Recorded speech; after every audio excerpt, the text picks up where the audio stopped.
No niin, täällä ihan muuten hemmetin kuuma mun makuuhuoneessa. Se on täällä oikeasti tää 34 astetta sisällä ainakin ja ulkona on se 36. Ja mä löydän tohon vielä poistoputkeen tohon ikkunaan. Mulla on olohuoneessa nyt tuo vetää iso AEG sillä lailla, että on viileetä ja mukavaa. Se mä löydän sitä poistoputkeen, niin mä nukkuu sohvalla. Mut joo, se mitä mä ehkä oli, mä vaan näytin niitä sun paitoja siinä siinä videossa tarkemmin, että mä just ihmettelin siinä, että kuka se Kähkönen on, niin kun mä vaan tiedän Kaapo Kähkösen veskari ja se oli 54 paite jo. Meille kaikille sattuu virheitä välillä, kyllä mulla niitäkin on tässä lähiaikoina ollut. Mutta siis homma, mitä mä haluaisin näistä Reebokista selittää, minkä mä oon ihan niin kuin oppinut tässä ja lukemalla. Eli Reebokihan paidat tuli ekan kerran 2006-2007.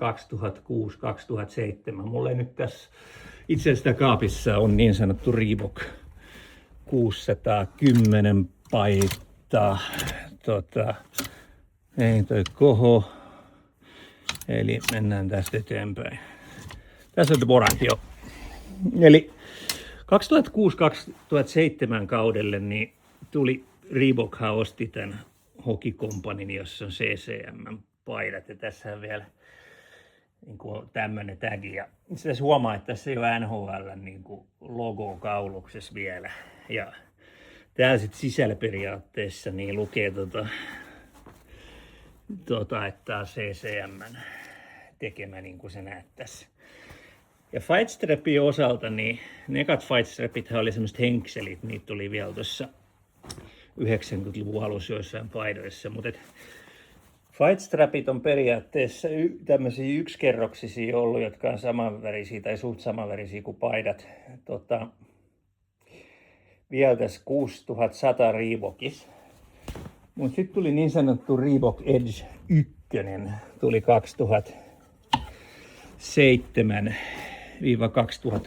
2007-2008. Ja tässä on nyt Jokisen mun itse kustomoima Reebok Edge 1.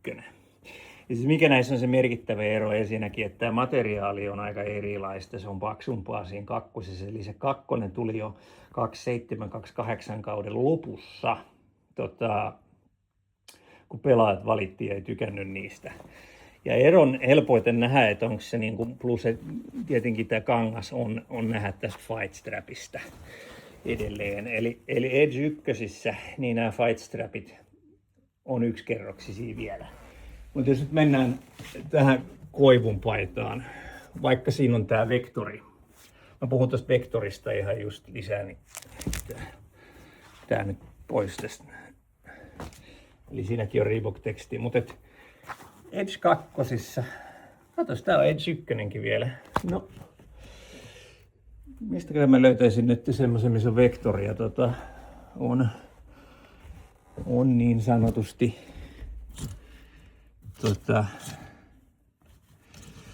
no, kyllä mulla oli niitä tuolla jossain, mutta ei nyt täällä makuuhuoneessa. Mutta siis se hommahan on, että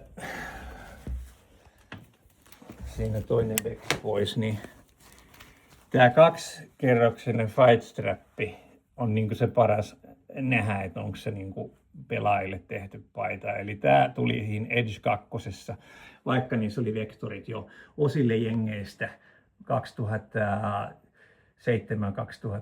kun Edge, eli Edge 1 lanseerattiin ja Edge 2 korvassa niin jo vuodenvaihteen jälkeen, kun pelaajat valittiin. Ja sitten tuli nämä kaksikerroksiset Fightstrapit, jotka löytyy Adidasista. Niin kuin tässä nyt on tämä mun ryöstö, $385 Jack Johnsonin Game Worn, ja tässä on paljon kulumia sekä etuja takapuolella. Niin kuin Jack Johnson mun mielestä se on ihan ollut niin kuin olympialaisissakin ja on kuitenkin niin kuin A-kategorian niin kuin stay at home pakki. Joo, mutta sitten viimeinen asia, mitä mä haluaisin tästä Reebokista sanoa, tai itse asiassa on kaksi asiaa, mutta eli tämä vektorihan, niin kuin mä puhuin tästä sulle aikaisemmin, niin tämä lähti 2010-2011 kaudella vetämään jo niin aikaisin, tai sitten se oli 2011-2012, mä joudun välistä googlaamaan, mutta se 2011 vuonna se lähti vetämään. Ja se korvattiin, niin kuin mä näytin siinä Drurin Game Issuedissa niin tällä tekstillä. Ja tämä Vectrum on selvästi just tämmönen, että tässä on, tiedätkö, vedetty päälle, vaan tuon vektorin päälle vedetty vielä toi teksti. Samoin näyttää olevan tässä sun tulevassa Vectrumissa, kun tässä koivussa sitten taas se ei ole enää että tää on niin kuin myöhemmältä kaudelta. Laadullisesti sitten Edge 1 niin myytiin useamman kauden niin kuin fanimyynnissä. Eli mä just nääkin oli siinä videossa, mä sain näitä muutamia Winter Classickeja nyt Made in Canada naudata tässä. Tässä on hyvä merkki. Tää on jo niinku 212 paita Winter Classicissa Made in Canada täysin. Mutta se mikä jännä, että tämä ei ole Edge 2, vaikka niin kuin mä sanoin, Edge 2 tuli jo 27-28 kauden lopussa, eli 2012 klassikki, niin kankaasta tunnista heti, että on Edge 1 ja Fight Strapissa. Eli näitä Reebokkeja liikkuu niin kuin fanimyyntinä Edge 1 Made in Canadoina, että niin kuin ainoa tapa varmistus siitä, että se on niin kuin samanlaatuinen kuin pelaaja on, että katsoo sitä Fight Strappia tai sitten ostaa Warm Up War tai todisteellinen Game Issue tai Game War, niin mä en tiedä kuinka hyvin mä voin Adidaksenkin tässä käydä läpi, eli Adidashan niin kuin osti Reebokin sitten, ja Adidas viimeinen kausi milloin Reebok oli, niin oli 2016-17, eli sitä 100-vuotismerkkiä tässä hihassa löytyy sekä Reebokissa siltä kauden keväältä. Pittsburghhän voitti sen mestaruuden silloin. Mutta sitten Adidas osti Reebokin ja ne sitten vaihtoi Adidaksen brändiksi siihen. Ja tämähän on niin sanottu Adizero. Eli ja sitten tässä on taas tämä vaakanainen, joka on Adidas Prime Green. Ja oikeastaan niin kuin minun näkemykseni mukaan näissä niin kuin Prime Greeneissä ja Adizeroissa, eli mä puhun nyt siis täysin näistä pelaajien versioista, niin mä en niissä näe mitään eroja teknisesti. Mutta fanipaidoissahan se ero on merkittävä. Eli jos se on niin kuin se Climalite nimenomaan, niin silloin ne numerot on esimerkiksi yksikerroksisia semmoisia niin kuin sublimoitui vaan, kun esimerkiksi pelaajien versioissa, niin varsinkin Reverse Retro 1-sarjassa, niin ne on sitten niin kuin monikerroksisia, että sulla on se 3 kerrosta siinä sitä Tackled-villiä tikattuna siinä, että niin kuin Indo-versioissa faneissa, niin se ero Climalitein ja Prime Greenin välillä on merkittävä laadullisesti. Ja se mikä on kanssa, että sitten on tämmöinen väliversio, mitä oli just näistä, katsotaan tästä kasasta, mitä tehtiin Winter Classic-paitoihin tai johonkin Stadium Seriesiin, vaikka oltiin, ei tämä taitaa olla, ei, tämä on Climalite, joo, mutta siis se ero on, että mikä hemmetti nyt sen nimi on, Aeroready, joo, Aeroready voi lukea tässä niin kuin kauluksessa, fanipaidassa, eli Indopaidassa.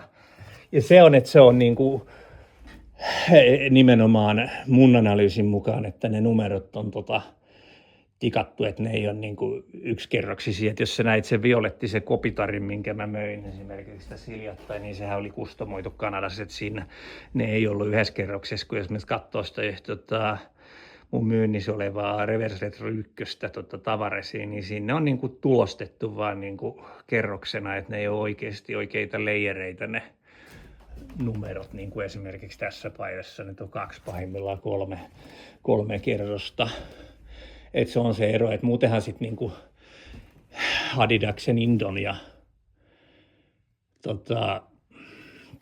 Prime Green ja tämmöisen Adizero, tämä Prime Green, niin kuin tämä yö ja päivä, tämä ero, niin kuin tiedät, tämä kankaan paksuus. Ja sitten esimerkiksi just siinä sun San Joseen paidassa siinä kähköisessä, niin siinä on ne broderaukset siinä hihassa. Ihan erilaiset, kun mulla oli semmoinen Carlsonin Prime Green myynnissä, ja sama koskee niin kuin Vegaksen paitoja kanssa esimerkiksi. Mä puhun sulle varmaan 10 minuuttia kohta, tulee hikitää kuumana. Niin, eli tässä on hyvä, eli jos sulla on vielä se Carlson, jonka sä joskus ostit multa, niin näähän ei ole näin tämmöisiä hyviä ja hienoja tässä ihan kohdassa nämä kuviot tällä tavalla, että tollaisia eroja. Tämä olkapääthän on se suurin ero sitten näissä Made in Canadoissa, että paksumpaa, mutta muutenkin kangas sitten. No joo, en mä tiedä mitä muuta. Tästä tuli aika pitkä video, mutta mä voin joskus kertoa sulle mitä kuhoista ja CCMistä ja propellereista ja starteristakin, että mä oon tämän niin kuin historian kartoittanut tuosta 80-luvun lopulta aika hyvin, että mitä nämä paitadillit on jo silloin.